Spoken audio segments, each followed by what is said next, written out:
Ferris Bueller's Day Off. Bueller, yeah. I want to watch Ferris Bueller's Day Off, and I am just crossing my fingers that they are going to have that DVD in stock, that when I pull back that carton, there is going to be a DVD behind it.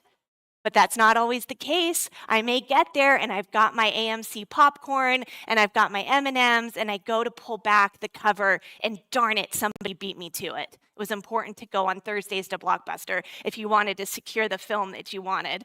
So then I had to think, oh, I can't have this. I have to think of something else that I want. And it forced me to think about something different and have a good time anyway.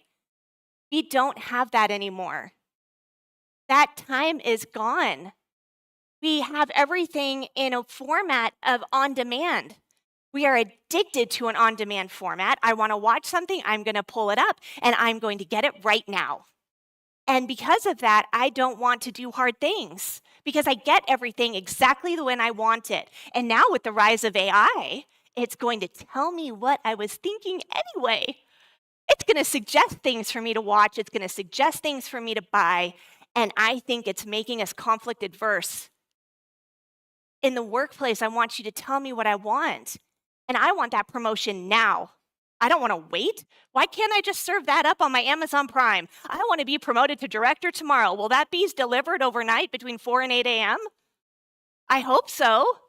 Good grief, could you imagine if the doctors we go to got an on-demand education? Who wants that? No residency for you. You can just order it up online. It'll be here right away. And I think that's why I'm so excited about the conversation you're going to have here in just a little bit, because I think we're adverse to disagreeing. I think we're adverse to conflict. And I think it's hindering our ability to be engaged and see what we're really committed to, because we're actually losing the hard wiring in our brain to do hard things. And as a workplace culture, I want you to consider engaging people around doing hard things together, because it actually is what builds commitment. I don't think you can have true commitment if you don't have the courage to be able to disagree around something that you're so passionate and committed to. And we know that this is taking shape.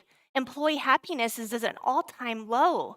You can have access to this free data on our BambooHR website, where we actually took all of the data of our 3 million customers on the platform, and we took the free text, and we used AI for this because this is an AI function. This isn't something that only humans can do. I want humans to do the work that we can only do. And so we put AI on this, and it came up with 4 themes. What our people are asking for are transparency, feedback, support and growth, and connection. They want a culture of commitment and engagement. They want to feel empowered to disagree because they believe in something bigger. And this is not new news. This is not surprising to us, right? We've seen this for years. So let's not stand in the way of getting it anymore. Let's go build the culture that you want, because it is our culture that impacts our organizations and how these things actually come to life. And I'm going to bet that in many of our organizations, based on your hand show from the first poll, that our culture is not defined. I feel like since 2020, we've made a big mistake in a number of areas. But the first one I want to talk to you about today is that we try to be all things to all people. We're afraid, right? Talent is scarce. They're hard to find. You have to do anything to keep people. We'll do everything to keep you. And through that perspective, we've watered down everything that we are. We've taken away our sense of commitment, and we've disengaged our people. We know that to be true in the data. That data I showed you on this last slide, it's actually, if you caught the slide, it's going down. We're at a 4-year low since 2020. And so I want to take it back, and I want to challenge all of you to take it back, and I want it to be done through defining your culture. I think that's the best way to create commitment and engagement for our future. And then bottom line is that our leaders are going to count on every one of us in this room to do it. 88% of decision makers expect the importance of company culture to increase significantly in 2024, because I think we're feeling this sense of wobbliness, this sense of disconnectedness. And the only way we can have connectedness and commitment is through doing these things. People want a sense of community inside their culture. There's a great book by David Brooks. It says How to Know a Person. He talks about this. It just came out in the last few months. And he shows data in there that the rise of political activism is directly correlated to the lack of community that people feel. And so they're joining anywhere they can to feel the sense of community because they want commitment and engagement. And you can see on the slide we just showed with the data, they're not getting that in the workforce. So let's create it together. This is our recipe at Bamboo for how you define a culture. And it's very specifically ordered this way. The bottom, the foundation of our cake is mission. It has to be mission, right? It's where we started this talk on knowing that I'm committed to something bigger. I want to set people free to do great work. That's why I'm at Bamboo. I love small and medium-sized business. That's why I'm there first, actually, is for our mission. How do we do that? We have a set of great values, right? One of my favorite values is be open. We know that when we're open with people, we can actually have a platform to disagree because we're so committed to our mission. We're open to differing perspectives that may not match our own in spirit of the mission, creating commitment and engagement. From that place, we layer on our strategy, right? That place. A lot of people start here. What's our strategy? And that's a great question to ask if it's in service to the values and mission that we have. And this is where the next layer of the cake, I see most of the errors that we have. We go out and we say, I need this job. I need a demand gen marketer. I need a recruiter. I need a salesperson. And we start in the middle of the cake. But this goes back to the data of where we have so much disengagement inside of our bases, of our places. They don't know what they're there for. They don't know what their strategy is. They don't know what the values are, and they don't know what mission they're on. We have to define that for them, and then we can go get the talent that does that. And we do that through something called an EVP. This is an acronym that stands for Employee Value Proposition. We need to be building our cultures like we build our products. We always have a customer value proposition. We would never go to market without understanding our total addressable market and what value we were going to offer our customer through our product and service. Why do we do anything different for the talent that we're bringing into our organizations? I don't understand why we wouldn't have this, because then you actually have a level of commitment to create a hiring transaction through. I am going to give you this experience on this mission, and you're going to give me this work, your highest and best work in this area that we've outlined through this EVP and this job description. And then from there, we can talk about rewards, right? That's the place that we talk about rewards and people programs.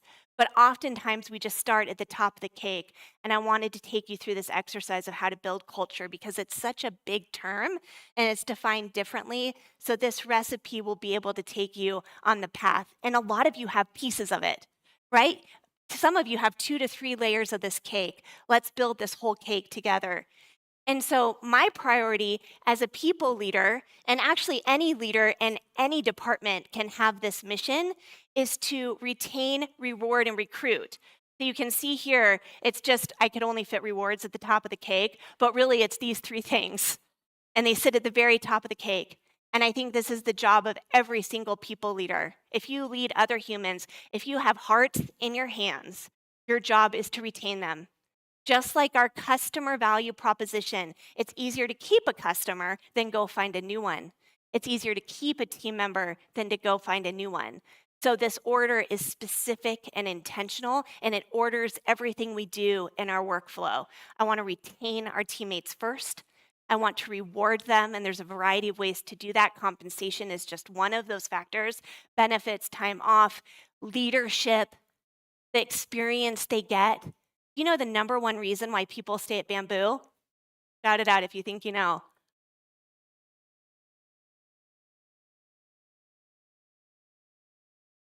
Paid. People. Pandas. People. All such good answers. I love the panda.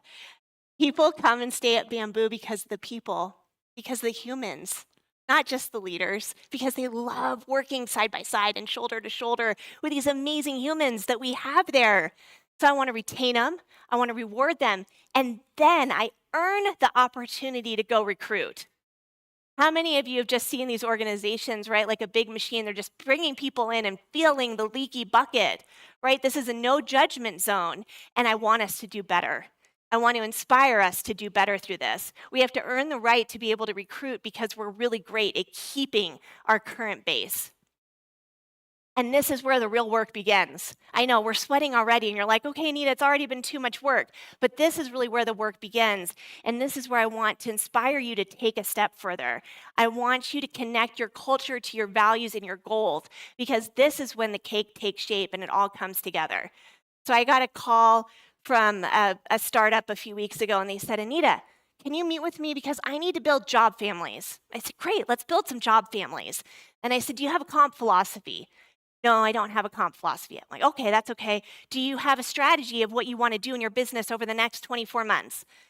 No, I don't have that. Remember, go back to the cake. The strategy was in the middle, right? I was like, okay, so I can do that for you, but I really want to know what you want to do in the next 24 to 36 months. And do you know what type of talent is required for the achievement of that strategy? And then based on that, what behaviors are required? Because they may already be in your building, but they may not be. And then I want to know, do we build or do we buy? Do we have the core building blocks to build the talent you need for the strategy? Or do you have to go buy something new? Are you doing international expansion and you don't have that skill set resident in your house today? So we're going to go get it. But oftentimes we start with the thens. Anita, build job families. Anita, what about our performance philosophy?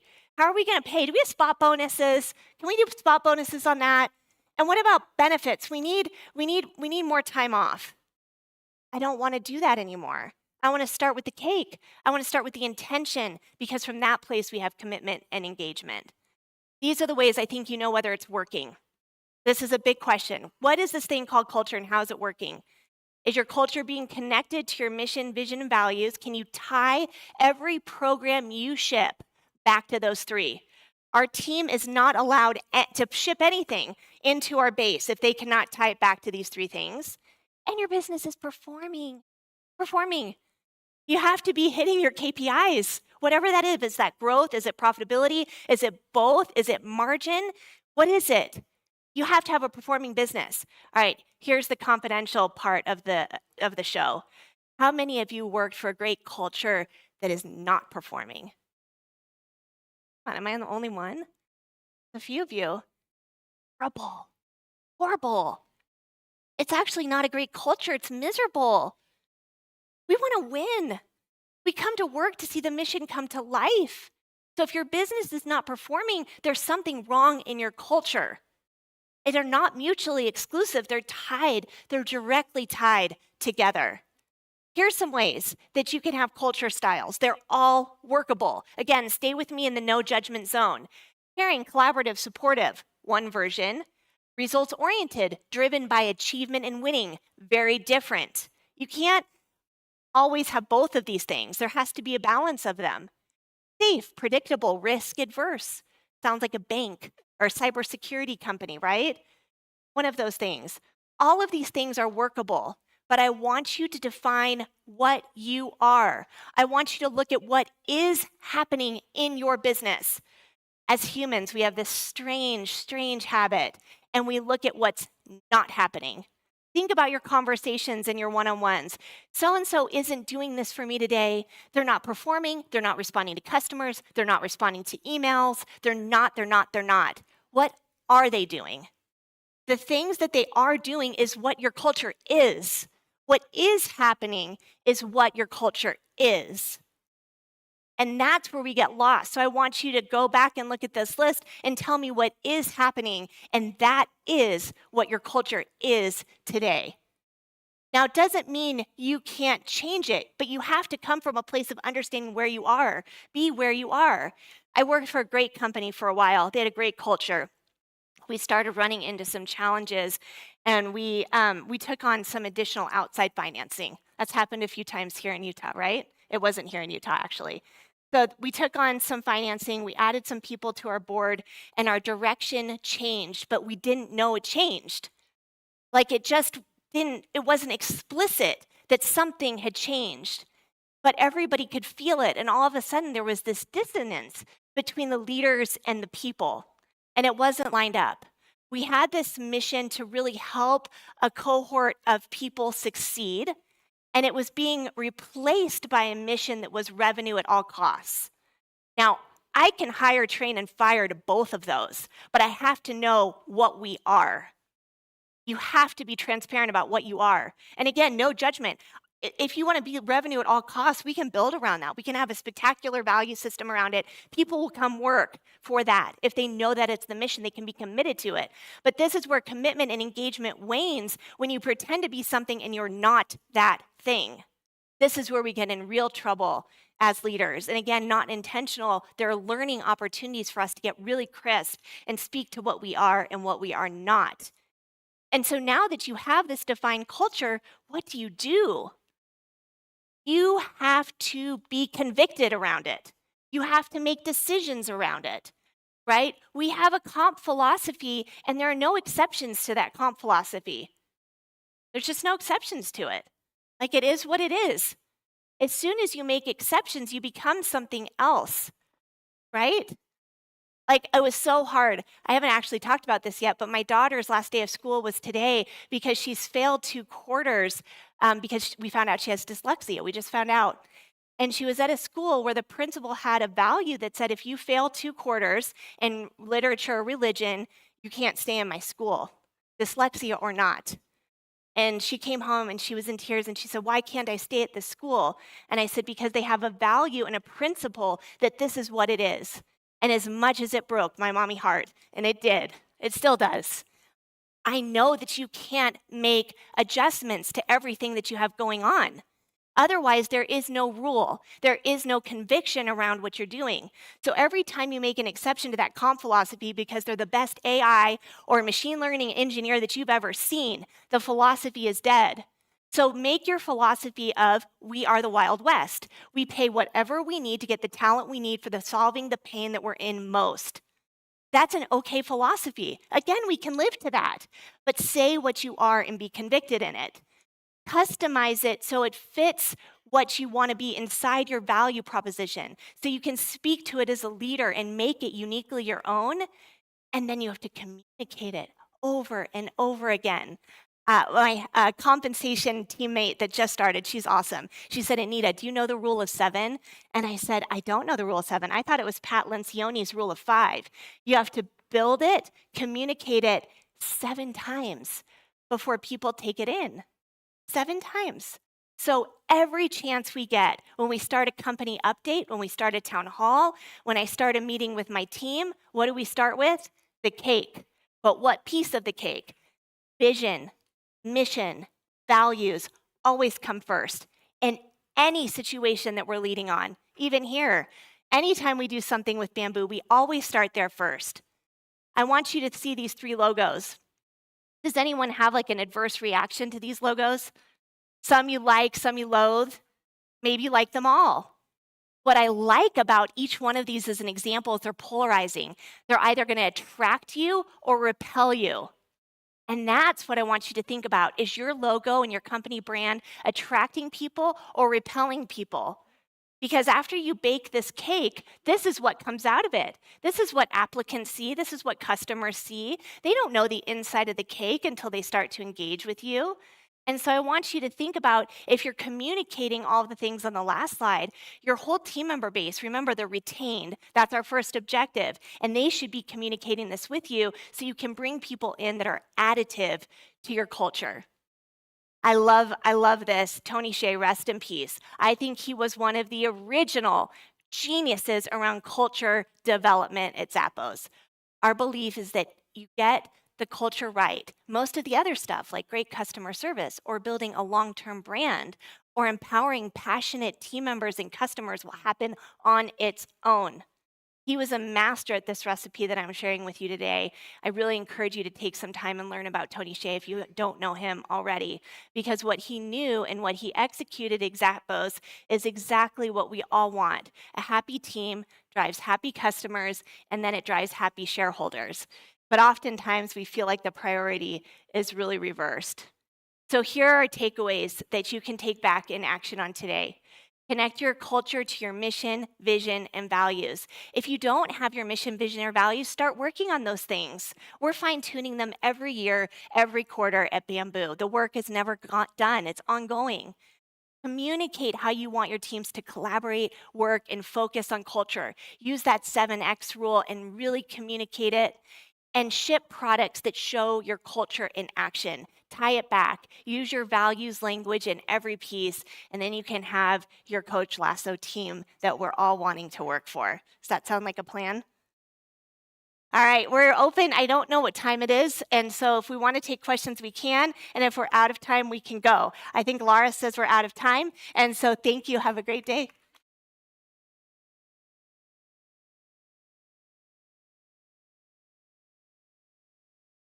What a fantastic session to start on. Thank you, Anita. We appreciate you being here.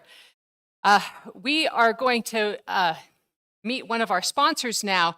This is Fred Weiner, and he represents the healthcare solution. So come out and join us here on the stage, Fred. And while he's coming out, I've been told that we have people who are waiting in the wings trying to find a seat. So if you have empty seats in the middle of the row, if you wouldn't mind sliding in, that would be helpful. They're telling me that if you keep an empty seat next to you, that you're going to have to pay for it, and that runs at about $300. So slide on in. Here's Fred. All right, thank you. Thanks so much. Thanks for being here, everyone. I know that there's a segment on AI later this morning, and this is my first jab at getting onto the AI bandwagon, but this morning I wanted to ask a joke, and I found, why don't HR professionals ever get lost? It's because you're all navigating through all the personalities in the office. There's plenty on your plate. We are an employee benefits agency serving small and medium-sized businesses all throughout the country. We are vendor agnostic. We partner with all the platforms. We have a long-standing relationship with BambooHR, but we help with your new hires, your new hire orientations, your COBRA administration. We give you access to core HR tools and access to an LMS. But let us do the heavy lifting for you. You've got enough on your plate. If you scan the QR code, I don't know if it's up here, but if you come to our booth, scan the QR code and fill out a short survey, we're giving away 1 year of comprehensive HR support, obviously not to replace you, but to supplement and complement you. You get a dedicated HR manager, and you also get access to unlimited question and answers with an employment law attorney. So scan the code, fill out the short survey. Thank you for your time, and we look forward to working with you. Thank you, Fred. And thank you to the Healthcare Solution. Giveaways are fun. I would like to do a giveaway.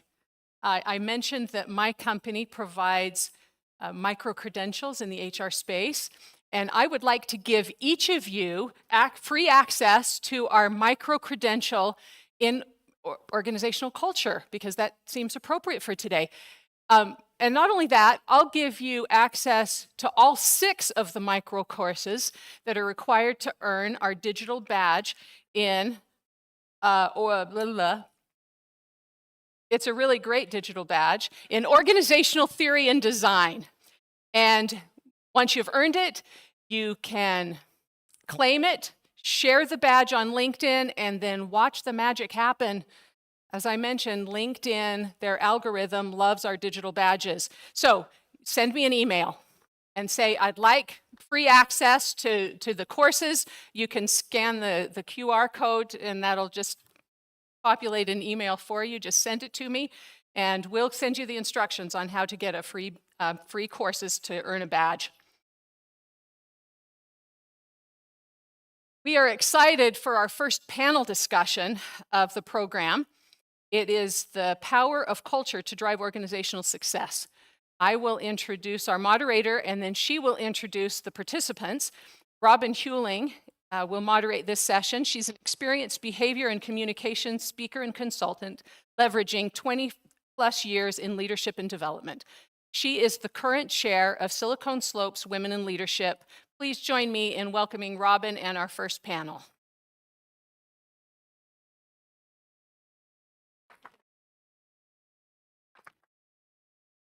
We're going to find you a microphone.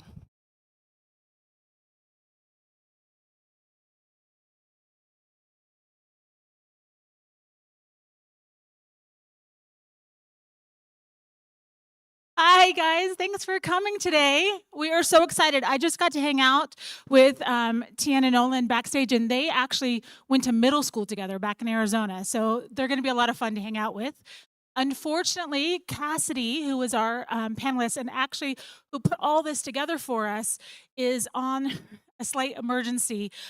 So we're going to wish her the best for her health and make sure that she is doing okay. First, I would like to introduce you guys to Thien. He is the VP of Human Resources and the Chief of Staff at Jolt. We're here for Thien.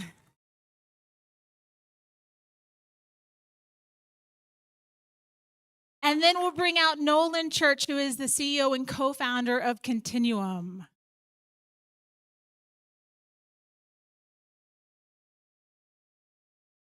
So we can have a seat. So to get started, we want to talk about, is it really possible to, Thien, we'll start with you. Is it really possible to have a company that is truly inclusive culture while still maintaining a strong brand and representing their core values? Is that even possible? Yes, and I'm super excited to be here today. Thank you all for coming. I'm excited to share my thoughts with you all. When you talk about inclusive culture and whether it's possible, it's 100% possible. But inclusive culture needs to have guardrails, defined behaviors, things that people can actually attach themselves to. Culture, I think, oftentimes is a big misnomer. Well, we have great culture. People are so happy. People love being here. But those are more qualitative feelings that can't be defined. What people really need to attach themselves to when building culture are what sets of behaviors help us be successful. What sets of behaviors or how do we interact with each other so we can be able to achieve the best success.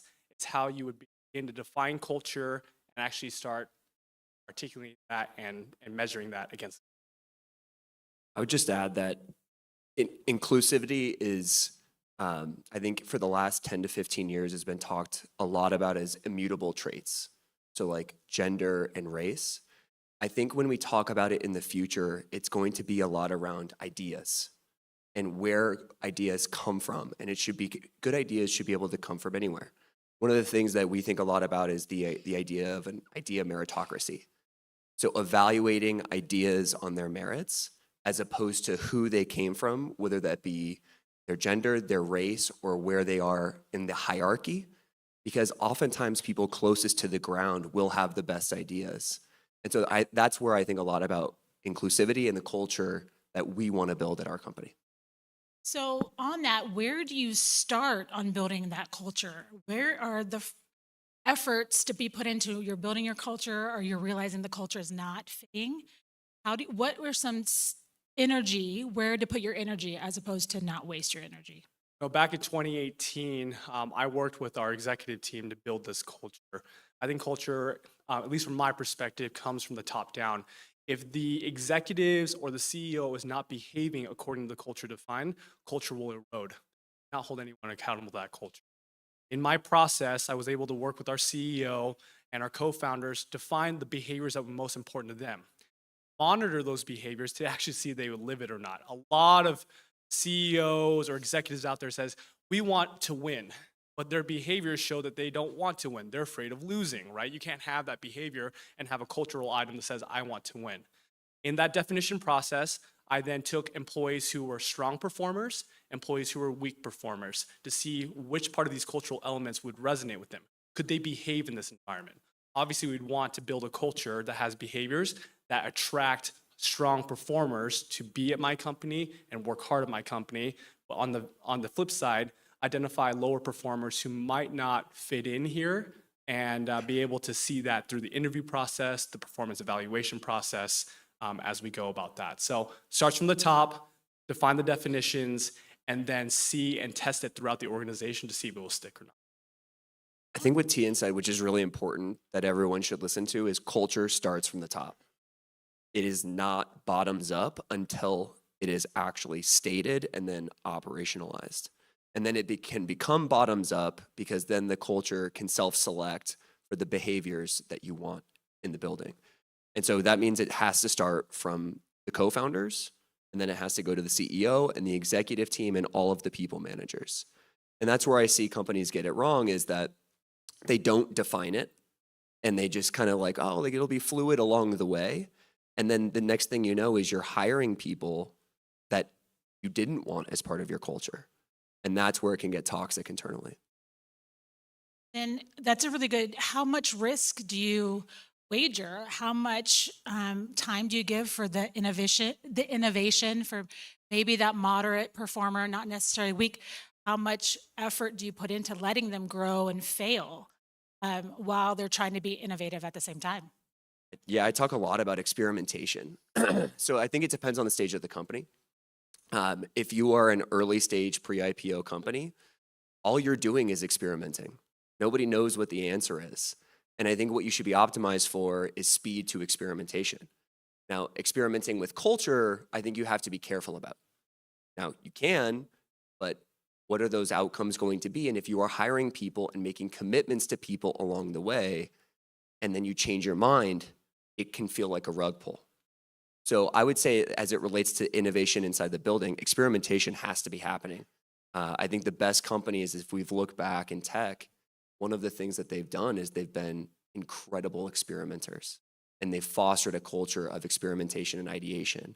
But as it relates to the cultures, if you look back, there have maybe been slight tweaks along the way because it is always evolving, but it's not like the ship is turning completely south after we've been going north. I think a lot to what Nolan said here is, if you're going to experiment with culture, it's incremental changes as you mature as a company. A seed stage company or a company who has not fundraised yet have a different culture. But once you bring on money, once you bring on your next line of leadership, the culture needs to mold. Because as a startup CEO or startup executive, you're going to work 50, 60 hours a week. And the culture in Utah here, it's tough, right? You're going to hire a mid-level manager at the 100 employee mark, and you're going to ask them to work 60 hours a week. I think people would push back on that. So obviously that culture, or at least a lot of the behaviors early on, would not be able to transform to a stage where employees would like to behave that way. You have to slowly mold and change your behaviors over time to fit what you're looking to build long term. I feel like with startups too, innovation is key. And so one of the things we talk about a lot is effective communication and the ability to fail and not be held accountable, that your weaknesses and your failures aren't going to be held against you. How can that play in though when you really want to build a culture of competition? So how do you break it down to where the culture is a foundation of trust, but you really do prioritize and put emphasis in that competition? Yeah, it's a great question. So I'll tell a story. I was the 50th employee at DoorDash, and I was there through 800 employees. And Tony Hsu, our CEO, you may have seen him recently on Shark Tank, which is interesting for me. But Tony is the most competitive person I've ever met. And he fostered that competition amongst all of the different GMs. So DoorDash, the way that we grew in the early days is we would launch new markets and we would hire a GM of that market. And some companies, when you think about that strategy, would say, hey, we have this top down, this is the way that we're going to do it. Versus what we decided to do was empower the GMs, give them all control over their P&L, and say, you guys go figure it out for your own. And what ends up happening is all of the GMs start competing with each other because they want to have the best metrics in the company. And so I've personally lived it to where healthy competition can be incredibly positive to a business, especially when you get to the stage of folks are rooting for each other to win and they're taking those learnings and applying them to their own business. I think a healthy competition inside of your culture breeds more innovation. think you have to be able to find it as well, right? You mentioned a little bit about failure. I think at any early stage or even mid-stage startup, fail fast. I think back to, I worked with a development team about 6 months ago. We were trying to push out a new feature, and they said, hey, we found this offshore development team that specializes in this technology. Sounds great. What are the costs? What are the outcomes? What are you looking to produce? It took 6 months to onboard them, right? And in those 6 months, we're paying for that. So if you take that situation, that storyline, they didn't fail fast enough. I let it go on too long. They had a 6-month experience with no code commits. Now, if you contrast that with another story from a key learning, is that, okay, we have the same development team says, I need resources. Can I go offshore again? I said, offshore last time took 6 months with no code deployment. Can we make this different? Within 2 weeks, we saw code commits and feature that was actually being developed and released to our customer base. That's what was more appropriate for our company. It was undefined up front, but then now we define, hey, if you're gonna fail, you need to fail fast. And if you're gonna fail, you have to fail with the idea that you're gonna have some type of outcome that you can learn from and push the company forward. In today's environment, money is pretty tight right now, especially in tech. You can't be wasting money on a 6-month experiment. It's too long. How does that fall into play with, like you said, offshore, with hybrid teams that are so very common now? How do you really put in the work and the culture necessity to work in a collaborative environment when they don't really work that often together, or does it work just fine? I'm pretty opinionated on this, and I've gone back and forth over the course of the last few years. I think one of the things I was wrong about during COVID is that the future is going to be either remote or hybrid. And I think that that's a choice. Like, it can work, but in person also really does work. And so I think as it relates to the founding of the company and as the company grows, the leadership team needs to be incredibly intentional about what is our location strategy. And then once you define your location strategy, then you could start to build specific pieces into that strategy to make it work. So for example, my company's fully remote. And so in order to be fully remote and to have a good culture, we do a couple things. One, we write everything down as it relates to the culture, and we send that to candidates as part of the interview process right after their first call with me. And part of the reason why is I want you to know what you're walking into. And if you don't agree with it, let's not do this so we can both save each other time.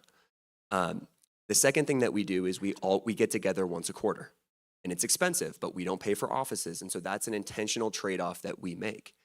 I think it's much easier if you're fully remote or if you're fully in person. I think hybrid is this messy middle, because what I've seen is that there's a lot of good intent, but typically wherever the CEO is where the center of gravity is. And so if the CEO is in San Francisco and you're in the remote office in Salt Lake, and the CEO pulled the head of product in to have a conversation, and they made a decision, and you weren't there and you couldn't debate it, and now we're going along with that decision, I think that's where it gets really challenging. And so I would say the pull for hybrid is strong because global talent is happening, but I haven't seen it executed very well. What do you think? You have to be intentional. When I was in the Bay Area with my company, we're a hybrid company. The communication guardrails that we had to set in place were very strict to ensure that collaboration would actually happen. These silo discussions wouldn't happen. So time to answer a Slack message, under 5 minutes. It's a conversation above 15 minutes. It's on a video call with cameras on, right? We have monthly all hands meetings. We had weekly executive meetings, but bi-weekly team meetings to go through priorities, progress on priorities, things that you need to support with. All that had to be defined for a hybrid culture to work. Now, did it work? Kind of. Nolan's point, hybrid is a messy middle. Now, at Jolt, my CEO is I think a lot of CEOs and executives were pushed into the hybrid workforce, remote workforce, the future. This is how you get talent. But if it doesn't work for you, we have intentionally made a decision to not do it. We are now all fully back in office at my company today. It's an unpopular decision, but here's the positive sides of it when it comes to outcomes. Collaboration is faster. You know what's going on. You're not left out of decision making. And we would rather pay the cost of not being able to have people work remote than pay the cost of bumbled communication and unaligned objectives. It's okay too to say that you were wrong. Like I was absolutely wrong about remote being the only way companies were built going forward. And I think a lot of CEOs are doing that now. Unfortunately, I think a lot of people have now oriented their lives as if remote or hybrid is going to be the future, and employers are saying, well, maybe not. And so this is where I think HR leaders are having a really hard time, because they're saying, well, hold on, we told people to go remote. We said that that was okay. Now we're going back on our promise. And we had somebody who moved to Boise, or we had somebody move across the country, and now you're saying that they have to come back to the office. Unfortunately, that is just the world that we live in right now. And I do think it's if you are a leader and you want people in the office, then that's what you should design. But you should understand if there was a social contract that you made that you're reneging on that. And unfortunately, I do think that's happening more and more. And I think now the discrepancy between what employees want, which certainly is remote, and what employers want, which is increasingly more face time, it doesn't feel like that's getting closer. I think you brought up a good point with HR. This is what we promised with hybrid. And with different generations too, especially after COVID, when you have the younger millennials and Gen Z that no longer want to go in the office and will avoid that at all cost. And it really leads into, right now we have 5 generations in the workplace, more so than ever before. And as Gen X, what? You're right, we had the Golden Girls retiring at 55. I am not about to retire. And so it's exciting to see people in really successful positions staying in the job force into 60s and 70s. And then you have people coming in at 20, at Gen Alpha, my kids are. How do you really retain a culture, or do you just, when you're dealing with all the different generations and the disconnect between those generations, or have you seen that they work really well together? What do you think? You're not going to please everybody. And you have to know that. I think as HR professionals, we have to understand we are the people experts. We understand the emotions of human beings, the emotions of decisions, right? You know, oftentimes people look behind the numbers to determine whether this is the right decision or that's the right decision. We as human professionals know that the human emotion plays into whether the decision is right or not. If you are unintentional about decision, you will have no good decision. And that's why I think you have to be very intentional.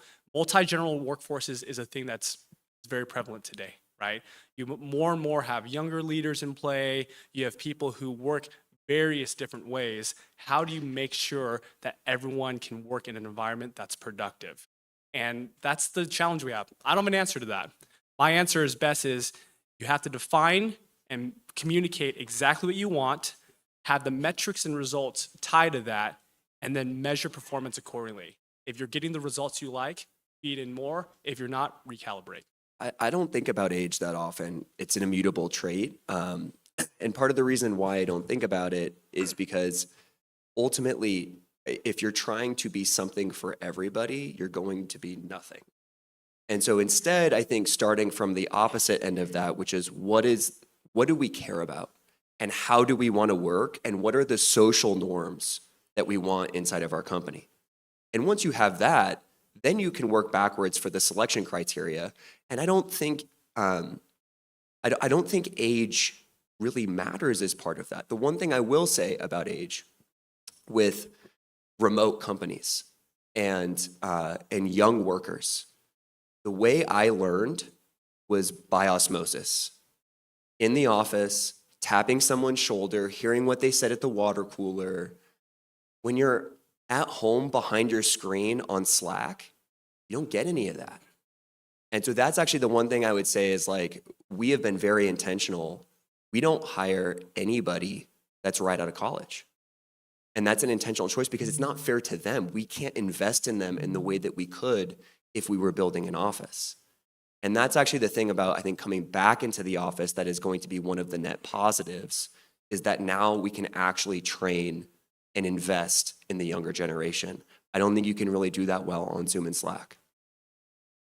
If you think about the cultural rules, I think to my company, one of our cultural rules that we have is a value called down to earth. Down to earth is defined by being able to be humble, be able to give feedback, receive feedback, be able to apply feedback. Given that that's one of our cultural values, how does that manifest in a workplace atmosphere? Feedback over a screen and delivery feedback over a screen is really, really tough. I'm not going to deliver hard feedback to someone, or people are really remiss to do that.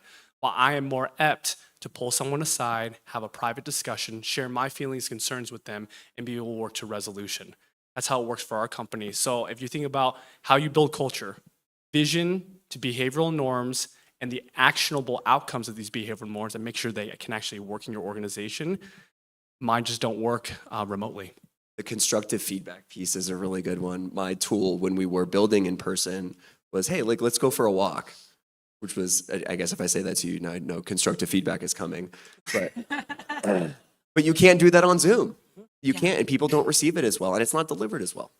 No, and it's when you're building culture, one of the things we focus on is emotional intelligence. And when body language is 55% of what communicate tone, and when you're trying to read between the lines and words don't matter, it's really hard to gauge that from team building perspective. Slack is the worst for that. Oh, Word is the worst. worst. Yeah. That's why you wonder why like Gen X always puts LOL on the end of their text. It's because we got in so much trouble with our friends. We're like, I was just kidding on the text. We didn't know any better. Let's get a little controversial, because I did love what Anita was talking about and how retain was the top priority. And I do firmly believe that investing in your current team is so much more valuable and better return than starting fresh. But do you think we are putting a little bit too much focus on building culture? I know you talk a lot about measurable metrics. So are we putting more emphasis on culture over performance metrics, or not enough, or it's the way it is in the way of the future? What do you think? Yes, we 100% over-indexed during COVID, without a fail. But it was the right time to do that. People were not attached, not communicating. The human side of us wanted to understand, hey, is this person doing all right? Can we make it easier for them to be productive? All those things needed to happen. So it was a time and place. But the time is over. It's not around anymore. I was looking through some of the results. We're about to run ENPS again, so Employer Net Promoter Score. And my 2020 survey, post-COVID, the primary concerns of employees were instability and communication. Am I going to have a job because of this disease? And how do I talk to people and get my job done? Because now we're in a whole new work atmosphere. Well, 4 years later, my recent survey told me employees are most concerned about career development and leadership expectations. No one's talking about how do we communicate. Now there's instability within the tech environment right now, but a lot of people feel potentially more secure in some places than they did before, especially during COVID. So I've seen employee sentiment shift completely. So we over-index, and it's time to change. I've been thinking a lot about retention, and I think we've been getting retention wrong because we're just looking at the numbers, which is how many people are leaving. Of those people that are leaving, how many are regrettable and non-regrettable? That's kind of the way that we look at it, and I don't think that that's the right way to look at it. I was talking to David Hanrahan, who was the chief people officer at Eventbrite, and he's now the chief people officer at Flare, and we were talking about this, and he's like, I don't actually report on retention numbers anymore. And the reason why is he's like, look, first of all, like unregrettable, obviously, like that's good for us. Like we didn't want that person here. They weren't performing well and we got them out of the company. Regrettable, when you actually click into it and you think about it, I worked at Carta. Henry, the CEO, he cares deeply about having an alumni network. And one of the things I think a lot about is like, if you want to work at a company where great people are from, but if those people never leave and go do other things, like no one's going to know about that. And so Henry really cares about having former employees become founders. And so if you think about it, yes, it may be regrettable in the moment that that person's no longer here and we wanted them here and they were a high performer. But if they go off and start a company somewhere else, or if they go become a leader somewhere else, and we manage that transition appropriately in an adult way and treat that person with respect and maintain the relationship, we can leverage them to still solve problems.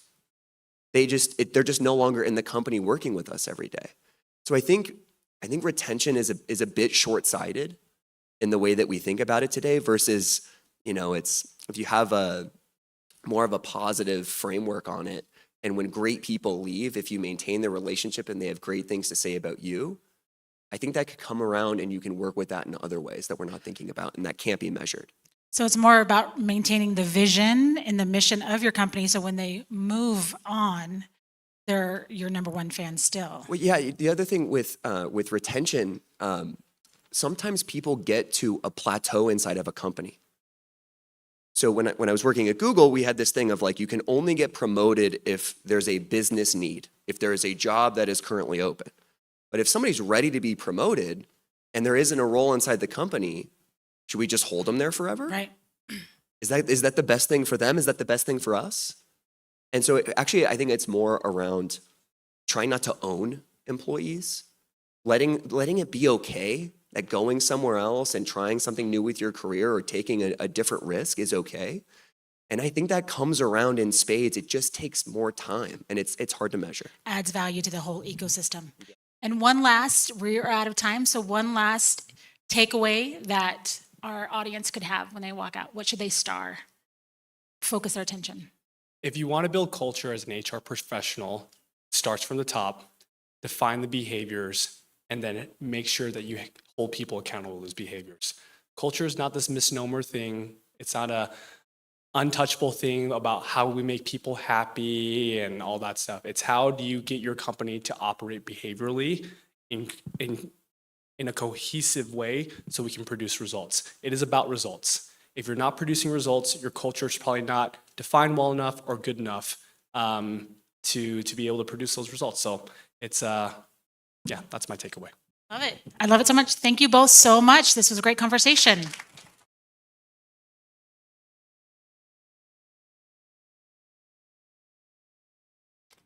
Thank you, Robin and panelists. We appreciate your insights and comments today. We have another of our wonderful sponsors here today. This is Paige with AwardCo.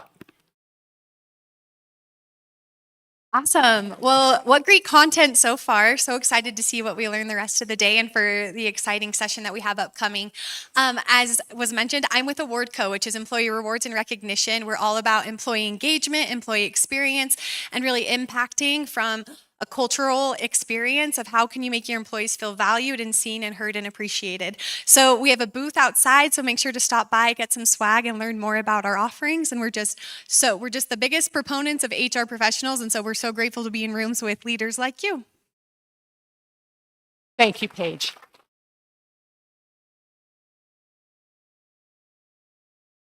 Many of you have met our next guest. This is Elisa Garn.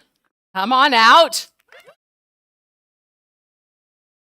Elisa has been so involved in building the HR community in Utah, and we're delighted to have you here. And Elisa, I believe it makes sense to have you introduce our next guests. I'm so excited for this session. Thank you.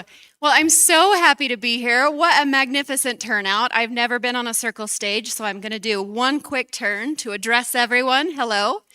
I have the distinct honor of introducing our next two guests to the stage, one of which is my personal SHRM President and CEO, Johnny C. Taylor Jr. Johnny C. Taylor Jr. is President and Chief Executive Officer of SHRM.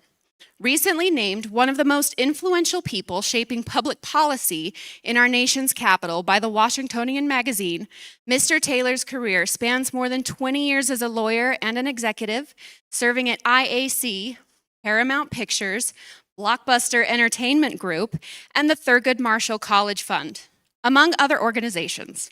He is a vice chair of the Board of Trustees at his alma mater, the University of Miami, a member of the United Way Worldwide Board of Trustees, independent director of the Flores and Associates Corporate Board, and a member of the corporate boards of Guild Education and XBO Logistics.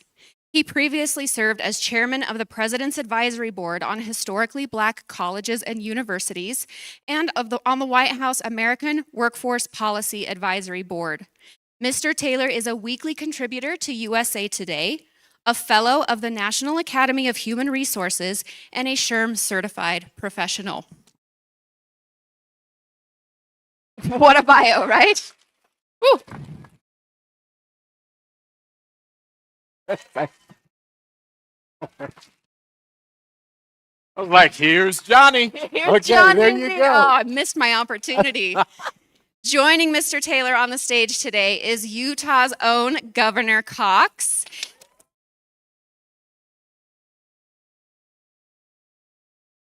Governor Spencer J. Cox is the 18th governor of Utah, known for his bipartisan approach to governance and inclusive leadership style. With a background in business and governance, he has prioritized policies to drive economic growth, improve education, and expand healthcare access. Governor Cox is dedicated to serving the people of Utah and building a prosperous future for all residents. Welcome, both of you. Thank you. Thank you, Lisa. So, my friends, only your governor could talk me into spinning around for 30 minutes. It's like, all right, this is insane. Amazing, right? I have like such vertigo, so stick with me. If a bullet falls out, just keep talking to the governor. That's the way we're going to do it, right? We were told we were going to do a Les Mis number or something before we came out. So Right. So listen, this is such an important event. Todd, back there somewhere, congratulations on an amazing 1,000+ people. He told me 1,300 people registered. Thank you all for coming out and having this really important discussion with us about building culture. I mean, it is actually, it's at the crux of everything. Everything that works in business and government, in society, is because we get culture right. Right, Governor? that's right. Culture eats strategy for breakfast. That's what we say, right? You got to get the culture right. Got to get it right. So, let me tell you what prompted me and my team at SHRM, and I'm going to keep turning around. This is going to be a real challenge. I'm having fun with this in a second. So, 2019. You remember before the pandemic and before George Floyd, and there was a world before all of that, right? We were beginning to do research at SHRM. Many don't know, but we have, Governor, like this research team, IO psychologists, statisticians, folks, and they look at this stuff, and we started to see an uptick in the word toxicity in our research findings, employee insights. And we hadn't seen that before. People are kind of annoyed, whatever, from time to time. I don't like my manager, the manager doesn't like me, whatever. But we never saw toxicity, Governor. So we pushed a little harder and said, what's it about? Because we assumed it was for race discrimination or gender discrimination or what have you. What came out was political affiliation and toxicity at work. Shocking, 2019. So fast forward, 2020 happened, 2021 happened, and we were all trying to get through the post-pandemic era. So we decided at SHRM in 2023 to go figure out what was happening with this toxicity again, and it started to surge again. So here we are in a very interesting polarized election year, and everyone's now feeling on edge. I don't know about you all, but in the workplace, everyone is on edge, and everything is politics. They say you don't talk about politics, so that means you wouldn't talk, because everything has become political at work. That led us, as a result of what we saw in our research, we've really tried to focus on research in 2023 to say 2024, we're going to encourage people to have 1 million civil conversations. And ideally, it's 10 million, 100 million. My marketing people wouldn't let me say it. I said, make it 100 million. Heck, what's 1 million? That led me to learn about your work and about disagreeing better. And I said, gosh, I have to know this man. Like, this is a national treasure, seriously. And I'm not saying it just because I'm him. I'm here. I hope you all feel that way. But I'm saying it because it's at the crux of everything. I say this often. You know, for someone who worked on diversity matters for 35 years, we have arrived at this very interesting point in our lives, which is we are as diverse as we've ever been, and at once as divided as we've ever been. So two things happen, and for those of us who did this work, and I'm not just talking about race, gender, civil rights categories, I'm talking about diversity of perspective and viewpoint.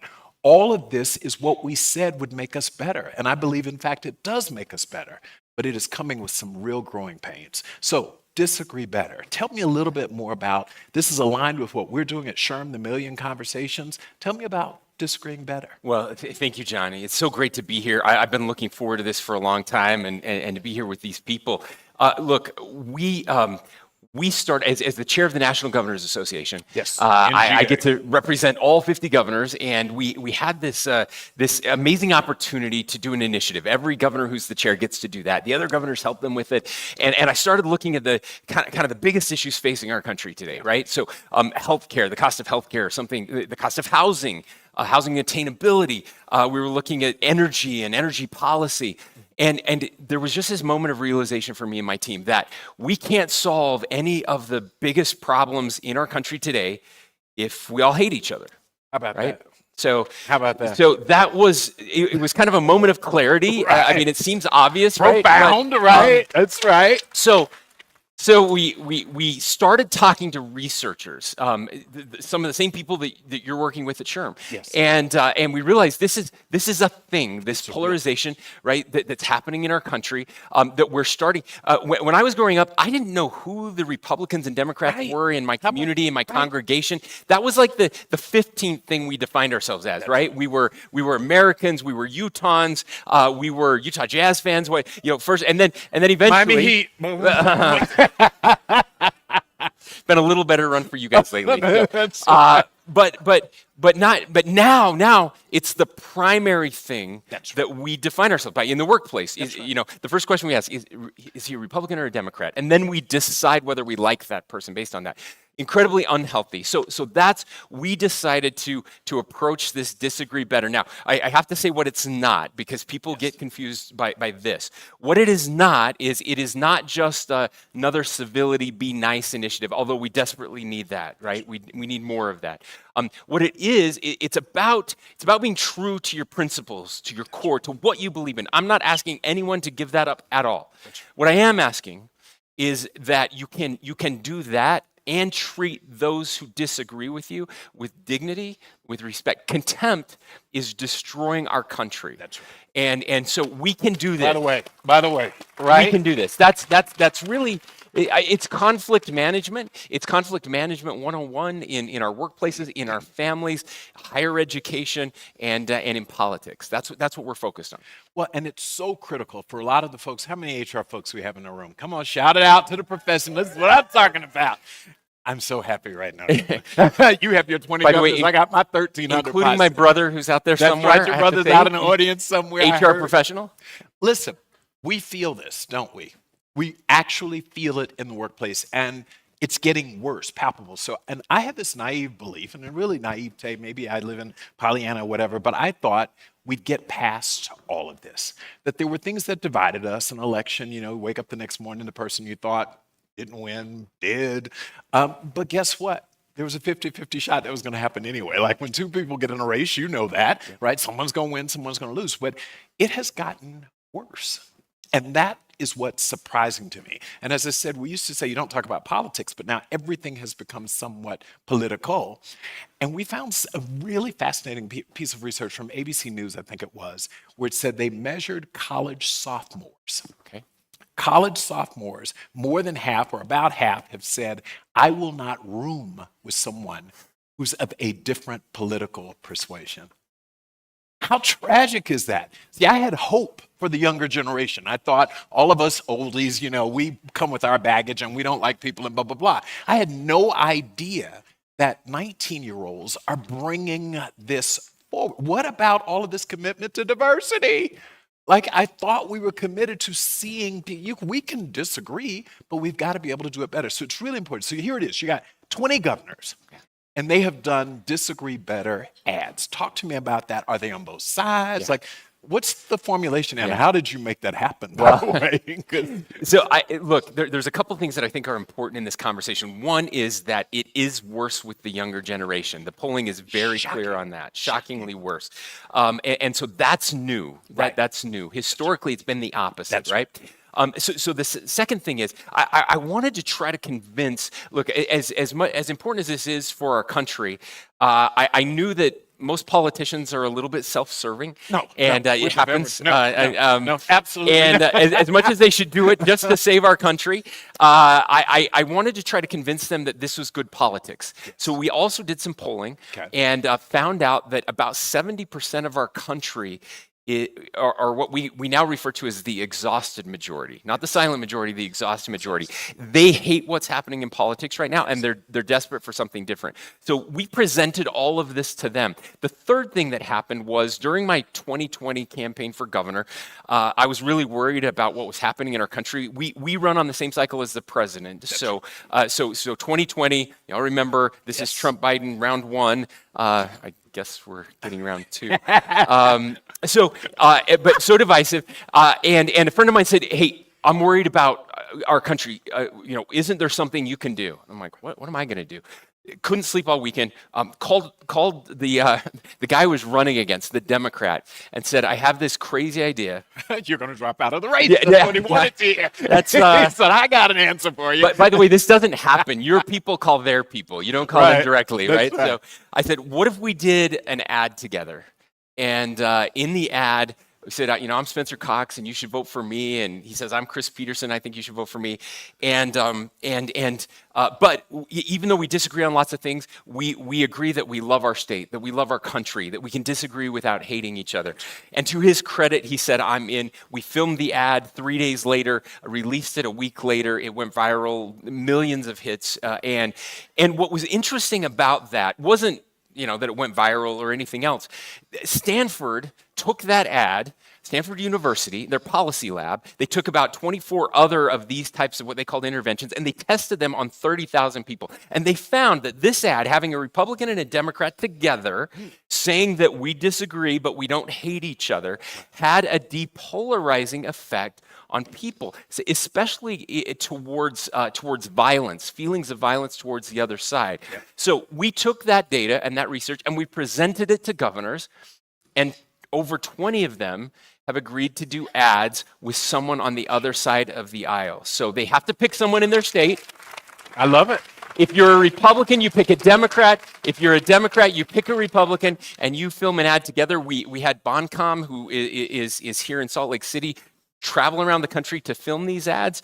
Some of them are a little campy and a little awkward, but because we're not actors, we're politicians. But it turned out really well, and there's more to come. There's a big one.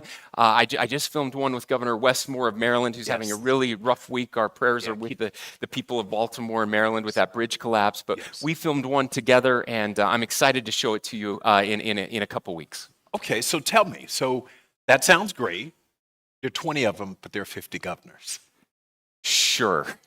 Last I did my math, civics, it was a long time ago for you. Okay, so 20 of them are in, 30 aren't. Yeah. Any thoughts about why? I mean, shouldn't they all be aligned with this? They absolutely should. And again, everybody has a different take on this. The good news is I can tell you that most governors agree, even if they don't feel like they can film an ad, they are in agreement with what we're doing, and they're helping in other ways. Not all of them, and you probably can guess some that aren't. It's fine, but it's a big step. The nice thing about governors, if I can, just give a shout out to governors, we actually have to get things done. I like to say that potholes aren't partisan. Congress does not have to do anything, and too many people in Congress today are performers. They're not interested in solving problems. They're only interested in trending on social media and blowing up the other side and tearing things down. I like to say we have a nation of arsonists. We need more architects right now, and that's what we're looking for. So now. And by the way, my friends, I live in the swamp. He's telling the truth. I know. Johnny, I also want to be clear about one other thing, and that is, look, I try really hard. All of the incentives in politics are lined up against what we're trying to do. Okay. Yes. If you want to get on cable news, you got to be a little outrageous because that gets clicks. And so it's hard to be kind of the face of this when I make lots of mistakes and I say dumb things and I do dumb things and I disappoint people all the time. And I should be criticized for that. And I appreciate that. But I am grateful that, I mean, to get 24, I think we have now in this environment, is really astounding. And I'm grateful for those. Governor Stitt of Oklahoma was the latest one to do it. He did it with some of you are familiar with the Dignity Index. Yes. Tim Shriver is Tim Shriver's Eunice Shriver's mom, a Kennedy. So we had a Kennedy and the very red governor of Oklahoma doing an ad together, and it was really powerful last week when they came together to do that. And I tell you, HR practitioners, again, we see this in the workplace a lot, and this is where it manifests. Slack channels are blowing up. Oh, I mean, it's right? everywhere. Yeah. 335 million people or so in our country. 161 million of them go to work every day. Yeah, half of the population is at work. And if they're at odds, what does that say for our country? So I'd love to dig a little deeper. You said, we all make mistakes. God knows I have.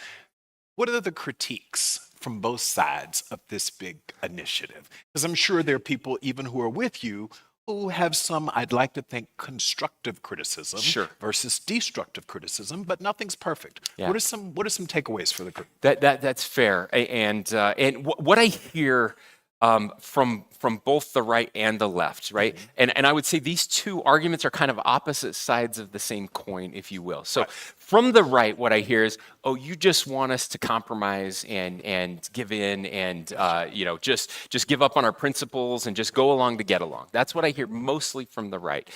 To which I respond as I did earlier. That's not what I'm asking. Definitely not. I'm really not. I do not. I want you to stay true to what you believe. I just want you to treat the other side with dignity and respect when we're having this.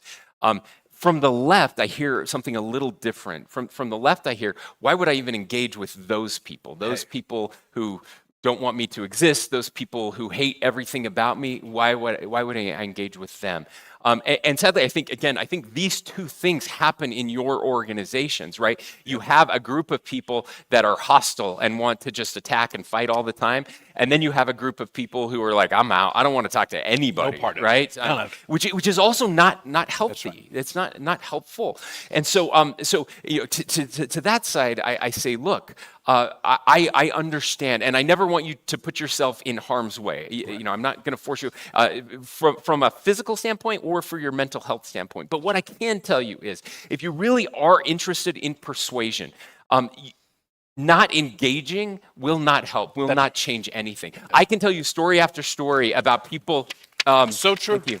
Right. I can tell you story after story about people who decided to step into a very uncomfortable place, who have found common ground and common respect for each other. Yes. And that's what we need more of in our country today. It really is incredible when you see it happen.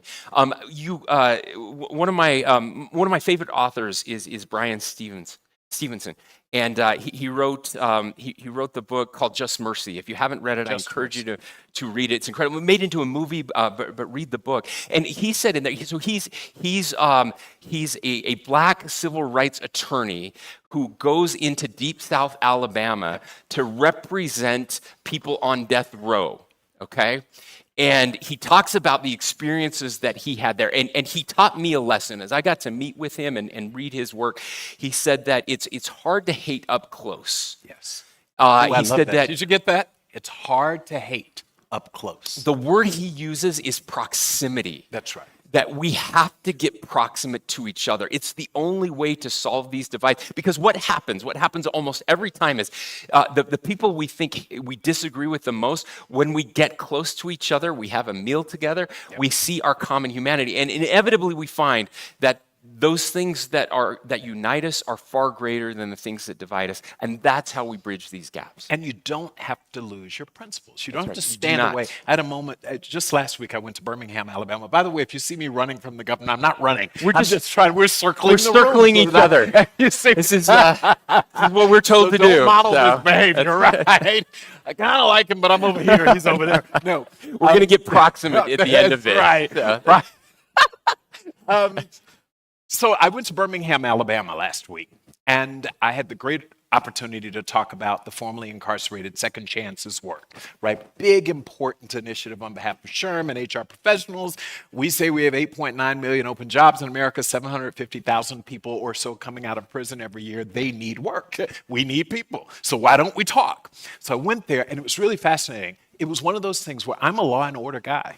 I'm a lawyer by training, and I believe if you do the crime, you do the time. Like, I'm real hard on it.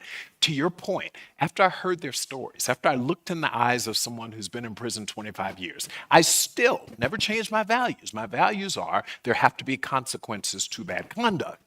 But I saw the people as human beings, just sitting across from other people, and said, I actually could hire that person. And that's not a place where I normally would sit. So to your point, proximity matters. I had to go down to Birmingham, Alabama, and really face people, many of whom I would actually avoid most of my life. Like, I don't want to know someone who sat in prison for 25 years, rightly. But that's the world that I lived in. So I'm going to tell you about a stat that just rolled off Morningstar data. I think it was Morningstar. 38%, HR folks, of our employees have said, if I don't agree with the CEO's political affiliation, I will leave the company. Not even my direct boss, not the majority, but literally, if my CEO is a Republican and I'm a Democrat, I'm out. A third of employees reported that. How insane is that? Like, I'm paid well, like my job, like my manager. I may be 10 layers away from that CEO, but if he or she is not literally aligned with me on politics, I'm out. How do you react to that? And if that isn't a challenge for all of us, we measure constantly, why do people leave? We're now learning that a significant number of those folks are leaving even after you pay them right, treat them right, promote them right, et cetera, because they don't agree with Johnny Taylor's politics. Where's that come from?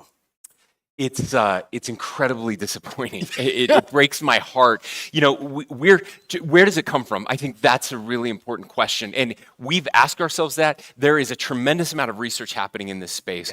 It turns out that we are wired for tribalism, right? It helped save us. Our ancestors, right?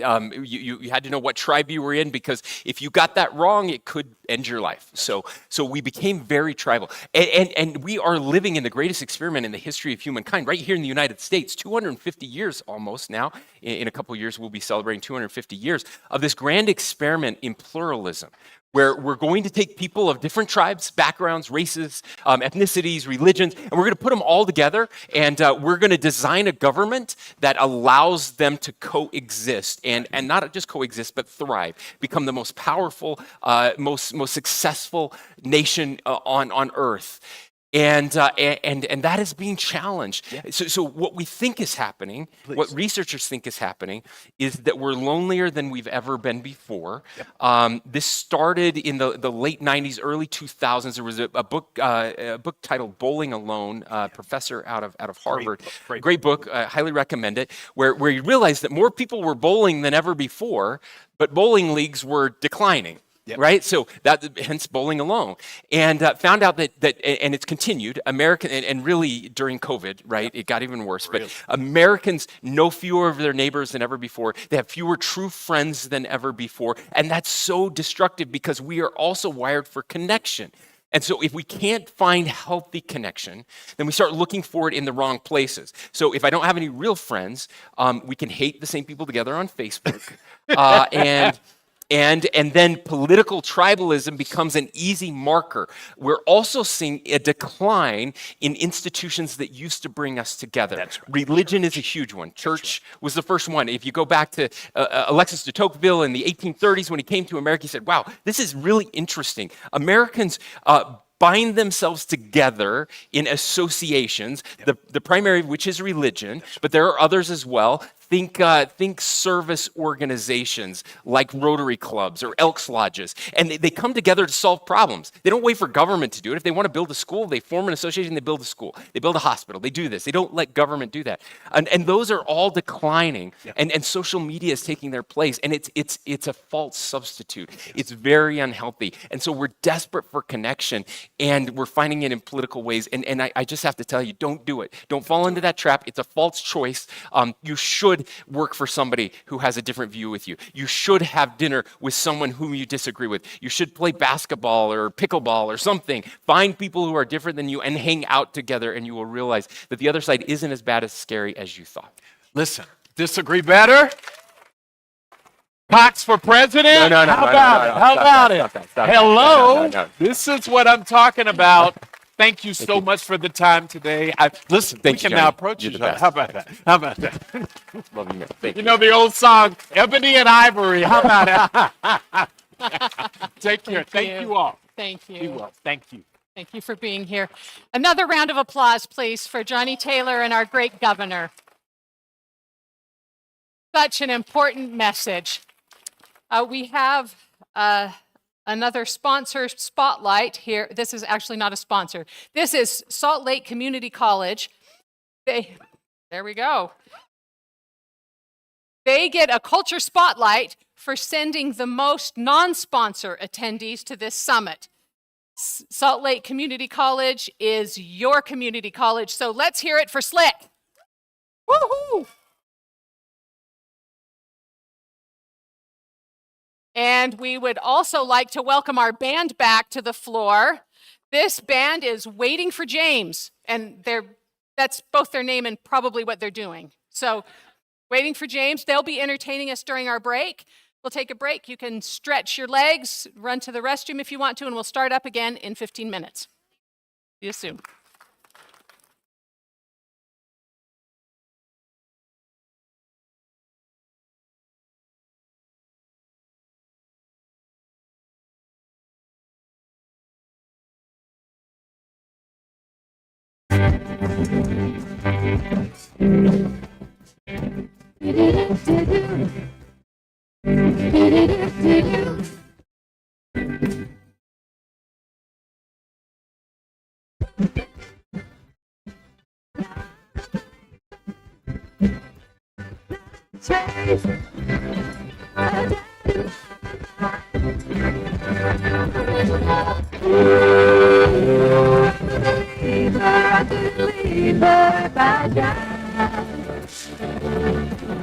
I thought love was more or less a give and take.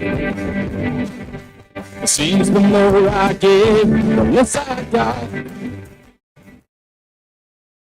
What's the use of trying? All you get is pain. When I needed sunshine, I got rain. Then I saw her face.